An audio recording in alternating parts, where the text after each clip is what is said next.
देखिए अमेठी कहाँ कांग्रेस पार्टी ने छोड़ी है। किशोरी लाल शर्मा कांग्रेस कांग्रेस पार्टी नहीं, पारिवारिक यहाँ पर बात हो रही है। परिवार की ये सीट रही है, गांधी परिवार की ये सीट रही है। गांधी परिवार के दृष्टिकोण से अगर देखा जाए तो आखिर गांधी परिवार इस अमेठी सीट पर क्यों नहीं आया? अब समाजवादी पार्टी की बात हो रही है तो अखिलेश यादव की कैसी रणनीति है जो बार बार आप 12 से 13 बाद अपने उम्मीदवारों का टिकट काट देते हैं। इस तरीके की रणनीति से आप क्या जाहिर करना चाह रहे हैं? क्या भारतीय जनता पार्टी को दिनेश योगी आदित्यनाथ को यहाँ पर वर्तमान में विधानसभा में नेतृत्व कर रहे हैं ना भारतीय जनता पार्टी के विधानसभा। यही इसी पर आ रहा हूँ अक्षय, क्या भारतीय जनता पार्टी योगी आदित्यनाथ को ठिकाने लगाना चाहती है?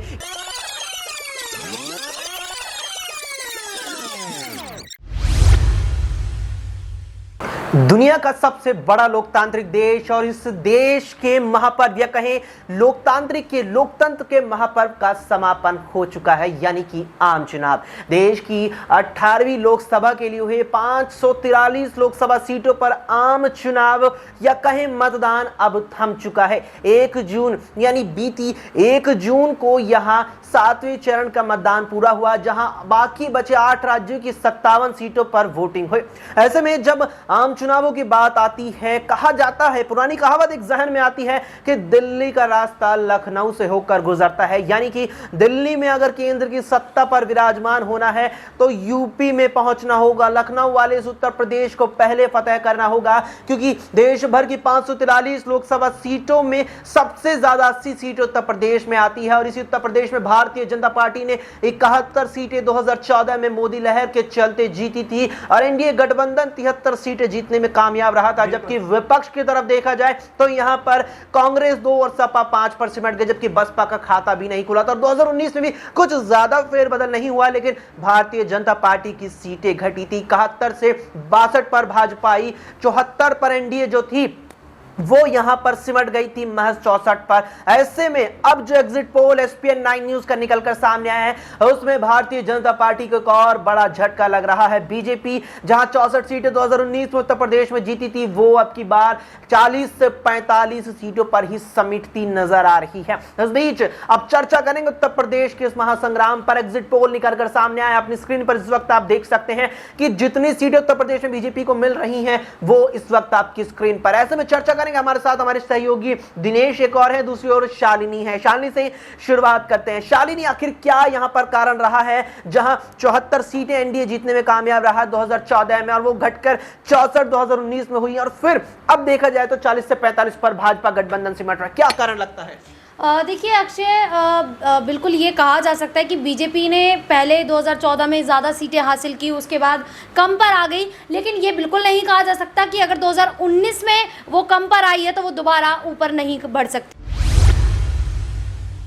जिस प्रकार से 2019 में बीजेपी के आंकड़े जो हैं, जो सीटें हैं, वो कम खाते में आई थी, लेकिन इस बार बिल्कुल नहीं कहा जा सकता अक्षय, क्योंकि इस बार लगातार बीजेपी 400 पार का नारा दे रही है। और वो 400 पार का नारा इसलिए नहीं दे रही है कि उन्हें पार्टियों को हराना है, क्योंकि ये एक नॉर्मल सी बात है कि कोई भी अगर 60 सीटें हासिल करता है तो वो ज्यादा का ही आगे। 400 पार का नारा दिनेश, 400 पार का नारा बीजेपी दे रही है, क्या इसका मतलब है उत्तर प्रदेश में 14 से भी ज्यादा सीट एनडीए जीत रहा है, क्योंकि अब की बार 80 की 80 सीटों पर एनडीए है कई दलों के साथ? देखिए यहाँ पर अक्षय इस चीज की संभावना बेहद कम नजर आती है, क्योंकि हम यदि धरातल के मुद्दों को देखें तो पश्चिमी उत्तर प्रदेश में जयंत चौधरी को साधने के लिए भारतीय जनता पार्टी ने गठबंधन किया। किसान आंदोलन का कहीं ना कहीं डर सता रहा था कि एक बड़ा फैक्टर बनेगा, बड़ा मुद्दा बनेगा, और इसीलिए यहाँ पर जो है जयंत चौधरी को साथ लिया गया। चौधरी चरण सिंह को भारत रत्न देने का यहां पर ऐलान किया गया। ऐसे में उत्तर प्रदेश में इस वक्त देखा जाए तो बेरोजगारी, महंगाई के मुद्दों को विपक्ष मजबूती से उठा रहा है।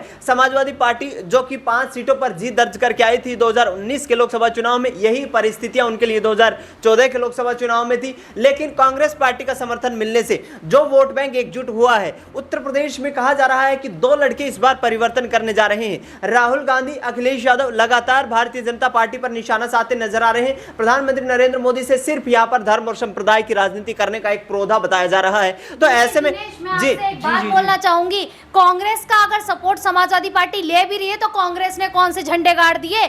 जहां वो 2014 की बात करें तो 2 सीटों पर कांग्रेस जीती थी और 2019 में वो 1 पर आ गई, तो कांग्रेस का अगर समर्थन सपा ले। बड़ा सवाल दिनेश यहाँ पर उठ रहा है, पैतृक सीट कही जाती है, पारिवारिक सीट अमेठी और रायबरेली यहाँ पर लगातार कांग्रेस की कही जाती रही है, और 2014 में अमेठी से स्मृति ईरानी ने हार दर्ज की थी, उसके बाद भी वो सक्रिय लगातार रही अमेठी में।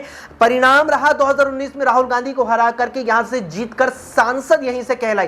राहुल गांधी को 19 में हार मिली, एक ही हार पर आखिर अमेठी क्यों छोड़ी? देखिए अमेठी कहां कांग्रेस पार्टी ने छोड़ी है? किशोरी लाल शर्मा कांग्रेस कांग्रेस पार्टी नहीं, पारिवारिक यहां पर बात हो रही है। परिवार की ये सीट रही है, गांधी परिवार की ये सीट रही है। गांधी परिवार के दृष्टिकोण से अगर देखा जाए तो आखिर गांधी परिवार इस अमेठी सीट पर क्यों नहीं आया? देखिए कांग्रेस पार्टी जिस तरीके से रणनीतियां बना करके चल रही है अमेठी लोकसभा सीट से, पारिवारिक रूप से ही किशोरी लाल शर्मा जो लगातार 40-45 साल से सक्रिय कार्यकर्ता के रूप में अमेठी के लोगों के बीच में रहे हैं, उनकी समस्याओं को सुना है। राहुल गांधी वहां से सांसद रहे हैं, लगातार उनके साथ काम करते रहे हैं और राहुल गांधी कांग्रेस पार्टी ने उन पर विश्वास जताया है। अपने परिवार के सदस्य के तौर पर ही उनको टिकट दी गई है और यदि यहाँ पर जिस तरीके से परिस्थितियां बन रही हैं। आ रहे शालिनी आपके पास, इस बीच दो लड़कों का जिक्र हुआ है, राहुल गांधी, अखिलेश यादव। राहुल गांधी पहुंच चुके हैं अमेठी से रायबरेली। सामने यहां पर भारतीय जनता पार्टी के प्रत्याशी जरूर होंगे, लेकिन अब दूसरे लड़के पर चर्चा की जाए, अखिलेश यादव। यहां पर लगातार ही अखिलेश यादव चर्चाओं में बने हुए। दिनेश,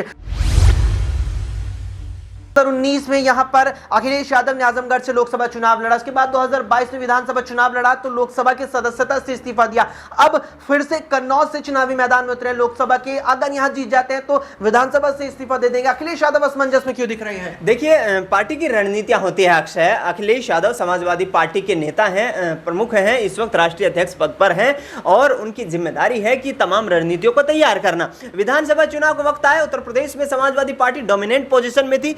लगातार जिस तरीके से शासन और प्रशासन की कार्यशैली रही, भारतीय जनता पार्टी का जिस तरीके से दबदबा देखने को मिला, शासन और प्रशासन की बात करता नजर आ रहा हूं यहां पर मैं। और दूसरी तरफ देखा जाए तो बीएसपी और एआईएमआईएम, इन दोनों पार्टियों ने वोट को काटने का प्रयास किया और वो खामियाजा कहीं ना कहीं समाजवादी पार्टी को भुगतने को मिला, जब 60 से अधिक सीटों पर वो जो रेयर मार्जिन था जीत और हार का, वो यहां पर समाजवादी पार्टी के लिए हार का कारण बना। अच्छा, रणनीति का आप जिक्र कर रहे हैं शालिनी, रणनीति कह रहे हैं कि सपा की रणनीति है यहां पर कि अखिलेश विधानसभा लड़ेंगे, 2 साल बाद फिर लोकसभा लड़ेंगे, फिर लोकसभा छोड़कर फिर विधानसभा लड़ेंगे।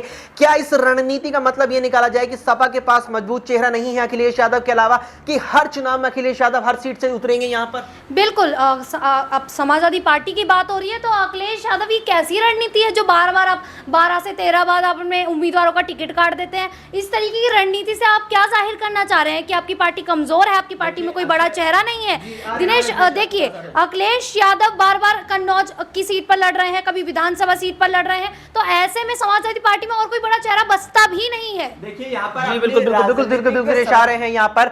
इस बीच कन्नौज का जिक्र है, कन्नौज से अब की बार चुनावी मैदान में अखिलेश यादव है, लेकिन एक और पैतृक सीट यहाँ पर यादव परिवार की आती है, मैनपुरी। बड़ी बहू डिंपल यादव चुनावी मैदान में है। 2014 में जीत यहां से जरूर दर्ज की थी, लेकिन अपने किले को अब की बार बचाना और उससे लगातार अपनी गढ़ में रखना चाहेगी। दिनेश, मैनपुरी पर आते हैं। यहाँ पर गढ़ समाजवादी पार्टी का रही है, यहाँ से अखिलेश यादव भी सांसद रहे हैं, पार्टी के संस्थापक पूर्व मुख्यमंत्री मुलायम सिंह यादव भी सांसद रहे हैं।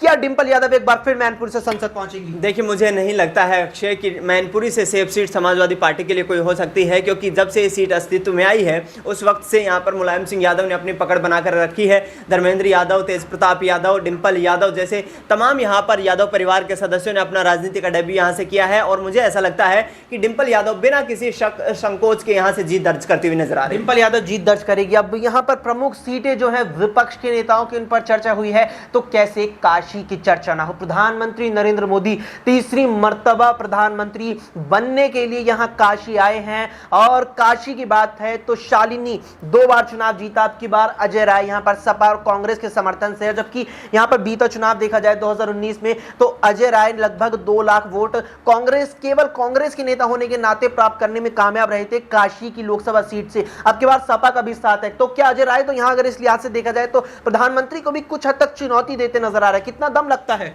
अक्षय, प्रधानमंत्री नरेंद्र मोदी को अभी तक ऐसा कोई नेता जो है वो नहीं बना है जो प्रधानमंत्री मोदी को चुनौती अभी दे पाए। और बात की जाए वाराणसी, तो वाराणसी प्रधानमंत्री मोदी का गढ़ कहा जाता है, तो ऐसे में अगर गढ़ से कोई नेता अगर हार जाता है तो ये बहुत बड़ी बात कही जा सकती है। लेकिन प्रधानमंत्री मोदी को वाराणसी की जो जनता है वो पसंद कर रही है। वहाँ पर जब सर्वे किया हमारे रिपोर्टर्स ने तो वहाँ पर देखा गया कि एक लोग, यहाँ तक कि जो मुस्लिम समुदाय भी है वो भी प्रधानमंत्री मोदी को पसंद करता है, उनके कार्य को पसंद करता है, जो उन्होंने एक घाट पर काम कराया है उसको देखकर जनता दोबारा से पीएम मोदी को ही जीत दिलाती हुई नजर आई। पीएम मोदी को जीत दिला रही है दिनेश। एक बार फिर से सांसद काशी के प्रधानमंत्री नरेंद्र मोदी ही कहलाएंगे। देखिए यहाँ पर कड़ी चुनौती है। मैं ये कहूँगा कि एक तरफ भारतीय जनता पार्टी के सामने पूरे देश भर में एंटी इनकम्बेंसी दिखाई दे रही है। जिन मुद्दों को लेकर 2014 की रणनीति में यहाँ पर प्रधानमंत्री नरेंद्र मोदी देश की जनता के सामने पेश आए थे, क्या उन मुद्दों पर बात हो रही है? क्या यहाँ पर उन मुद्दों के चलते राजनीति की जा रही है? काशी को छोड़ करके प्रधानमंत्री नरेंद्र मोदी गुजरात, राजस्थान की किसी सीट से चुनाव क्यों नहीं लड़ रहे हैं? हरियाणा की किसी सीट से चुनाव क्यों नहीं लड़ रहे हैं? हरियाणा में जब किसानों की एंटी इनकम्बेंसी देखने को मिली, जिस तरीके से किसानों पर लाठीचार्ज हुआ, जिस तरीके से महिलाओं पर अत्याचार किया गया, कैसरगंज लोकसभा सीट से प्रधानमंत्री ने चुनाव क्यों नहीं लड़ा? क्या प्रधानमंत्री नरेंद्र मोदी कमजोर नेता है? क्या प्रधानमंत्री नरेंद्र मोदी बृजभूषण शरण सिंह जैसे नेताओं से डरे हुए हैं? आखिरकार क्यों यहां पर भगवान के नाम पर काशी, भगवान विश्वनाथ की एक नगरी कहा जाता है, और धार्मिक मुद्दों का आधार पर रखकर क्यों प्रधानमंत्री अपनी कमजोरी को यहां पर दिखाना चाहते हैं? आइए खुले दिल से कहीं से भी चुनाव लड़े, लेकिन कम से कम देश का प्रतिनिधित्व कर रहे हैं। मुझे ऐसे लगता है कि यहाँ पर इस बार अजय रॉय कोई बेहतर प्रदर्शन कर पाएंगे और प्रधानमंत्री नरेंद्र मोदी के लिए कड़ी चुनौती। बड़ा सवाल उठा रहे हैं कि प्रधानमंत्री नरेंद्र मोदी आखिर काशी के अलावा किसी और सीट से चुनाव क्यों नहीं लड़ते? देखिए, बिल्कुल मैंने पहले भी बताया कि काशी जो है वो प्रधानमंत्री मोदी का गढ़ माना जाता है। जिस प्रकार से समाजवादी पार्टी यादव परिवार का हर नेता जो है वो मैनपुरी से उतरता है, तो ऐसे ही प्रधानमंत्री नरेंद्र मोदी भी वाराणसी से मैदान में उतर सकते हैं। बिल्कुल कोर वोट बैंक नहीं है काशी में, बीजेपी का प्रधानमंत्री नरेंद्र मोदी का कोई कोर वोट बैंक नहीं है। लंबे समय से ये सीट, लेकिन दिनेश कोर वोट बैंक भी तो यहाँ पर मुद्दों के आधार पर बनता है। जो संगठन यहाँ पर एक माहौल तैयार करता है उसके आधार पर तो कहीं ना कहीं कोर वोट बैंक बनता है। मुझे ऐसा लगता है अक्षय कि पूर्णतः से काशी सीट को इसलिए चुना गया है, वाराणसी को इसलिए चुना गया है ताकि वहां पर धार्मिक मुद्दों को आगे रख करके और भारतीय जनता पार्टी अपने हिंदुत्व कार्ड को खेलते हुए यहां पर जीत दर्ज कर पाए। और लोकसभा चुनाव में प्रधानमंत्री के लिए सेफ सीट ढूंढना मेरे ख्याल से यहां पर एक बड़े दल की यहां पर कमजोरी को दर्शाता है। बड़े दल की कमजोरी को दर्शाता है। ये कमजोरी है या नहीं, ये तो कहीं ना कहीं 4 जून की तारीख जो 2 दिन बाद है वो तय कर ही देगी। लेकिन अब जिस प्रकार से उत्तर प्रदेश पर बात चल रही है, योगी मॉडल का जिक्र आता है, देश भर के यहां सबसे प्रसिद्ध नेताओं का जिक्र आता है, तो प्रधानमंत्री नरेंद्र मोदी के बाद इन्हीं योगी आदित्यनाथ की बात आती है। क्या शालिनी, योगी आदित्यनाथ का जो पिता बीते 7 साल उत्तर प्रदेश में शासन के रहे हैं, क्या उसके आधार पर एनडीए गठबंधन 80 में से पहले कभी रिकॉर्ड तोड़कर जीत दर्ज कर रहा है या पीछे रहने वाला है? बिल्कुल आगे ही रहेगा, पीछे तो जाने वाला है ही नहीं। और बात अगर सीएम योगी आदित्यनाथ की जाए तो कई राज्यों में ऐसी जनता है जो ये देखने को मिला कि जनता चाहती है कि उनके राज्य में भी सीएम योगी जैसे सीएम आए। तो ऐसे में बिल्कुल कहा जा सकता है कि उत्तर प्रदेश में अगर जीत होगी तो सीएम योगी आदित्यनाथ जीत हासिल करते दिखाई देंगे, समाजवादी पार्टी को टक्कर देंगे, इंडिया गठबंधन को अकेले ही सीएम योगी आदित्यनाथ टक्कर देते दिखाई दे सकते हैं। और उत्तर प्रदेश की अगर बात की जाए पहले के हालातों की, तो पहले के हालात कुछ और थे। वहाँ जनता जो थी वो डरती थी, वो बाहर निकलने से डरती थी, सड़कों पर आने से डरती थी। लेकिन अब वो जो डर है वो सीएम योगी आदित्यनाथ के बुलडोजर से बिल्कुल खत्म हो चुका है। डर का जिक्र किया है दिनेश, यहाँ पर पूर्व सांसद का वो कार्यकाल जहन में आता है। गाजीपुर से अफजाल अंसारी किस प्रकार से खुले तौर पर सड़कों पर बड़े बड़े हथियार लेकर के घुमा करते थे। डर का माहौल है। देखिए यहाँ पर बिल्कुल डर का माहौल नहीं है, डर का माहौल भारतीय जनता पार्टी में है। आखिरकार क्यों यहाँ पर योगी आदित्यनाथ को चुनावी मैदान में गोरखपुर सीट से नहीं उतारा जाता, जबकि वो लगातार सांसद बनकर के आ रहे थे? आखिरकार क्यों रवि किशन को वहां से चुनावी मैदान में उतारा जाता है? क्या भारतीय जनता पार्टी को, लेकिन दिनेश योगी आदित्यनाथ तो यहाँ पर वर्तमान में विधानसभा में नेतृत्व कर रहे हैं ना भारतीय जनता पार्टी के विधानसभा। यही इसी पर आ रहा हूँ अक्षय, क्या भारतीय जनता पार्टी योगी आदित्यनाथ को ठिकाने लगाना चाहती है? क्या गुजरात लॉबी भारतीय जनता पार्टी पर हावी हो रहा है? मैं इसका उदाहरण इसलिए दे रहा हूँ क्योंकि हरियाणा में वर्तमान में सिटिंग सीएम को बदला गया है। मनोहर लाल खट्टर को लोकसभा चुनाव लड़वाने के लिए यहां पर जो है मुख्यमंत्री पद से इस्तीफा दिलवाया गया है। तो क्या योगी आदित्यनाथ को कमजोर करने की कोशिश की जा रही है? मुझे ऐसा नहीं लगता कि भारतीय जनता पार्टी किस तरीके की रणनीतियां तैयार कर रही है। और लेकिन दिनेश, आपने लोकप्रियता पर सवाल उठाए हैं यहाँ पर योगी आदित्यनाथ की। वो 5 साल शासन काल के ही नहीं, शुरुआती काल में ही यहाँ पर अगर उत्तर प्रदेश में योगी सरकार का देखा जाए, प्रसिद्धि उन्होंने पूरी प्राप्त कर ली थी यहाँ पर लोकतांत्रिक ढांचे के मुताबिक भी। उसके उसके बाद भी इसी गुजरात लॉबी ने उन्हें दोबारा मुख्यमंत्री बनाकर के मौका दिया है। देखिए यहाँ पर जो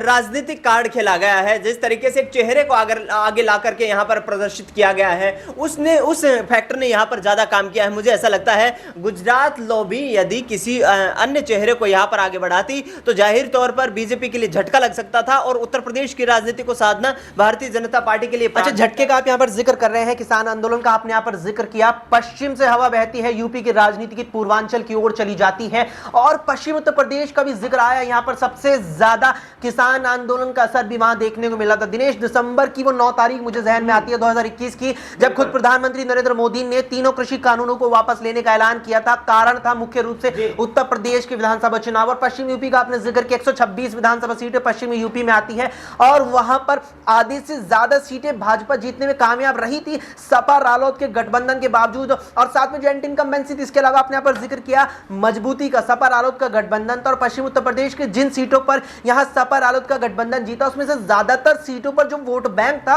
उसमें भारतीय जनता पार्टी के प्रत्याशी और सपा रालोद गठबंधन के प्रत्याशी के वोट बैंक में ज्यादा अंतर नहीं था, एक खिलाफ माहौल होने के बाद भी। बिल्कुल, यहाँ पर दो चीजें हैं अक्षय। यहाँ पर देखा जाए तो किसान आंदोलन का मुद्दा आपने बड़ी अच्छी तरीके से यहाँ पर बताया कि पश्चिमी उत्तर प्रदेश में एक बड़े पैमाने पर देखने को मिला। जयंत चौधरी उस दौरान साथ थे, हाथरस में उन पर लाठियां चली। हालांकि आज वो अलग तरीके की बयानबाजी करते हुए नजर आ रहे हैं, दूसरे खेमे में जाने के बाद कहीं ना कहीं अपने आप को सहज महसूस कर रहे हैं। लेकिन मुझे ऐसा लगता है कि पश्चिमी यूपी इस बार बीजेपी के यहाँ पर पक्ष में नहीं है, क्योंकि मेरठ में मैंने देखा, मुजफ्फरनगर में मैंने देखा, शामली, बड़ौत, बागपत में हमने देखा कि जो यहाँ पर त्यागी वैश्य समाज है वो भी बीजेपी के लिए कहीं ना कहीं एक मुश्किलें खड़ी करने वाला है। और इसके साथ साथ किसान जो है जयंत चौधरी के इस फैसले से खुश नहीं है कि वो भारतीय जनता पार्टी के साथ जाएं। तमाम किसानों से हमने बात की, वहां पर उनका साफ तौर शालिनी, किसान यहां अभी भी खुश नहीं है यहां पर भारतीय जनता पार्टी सरकार से, जयंत चौधरी से भी, कि उन्होंने भाजपा का रुख क्यों किया। क्या लगता है, क्या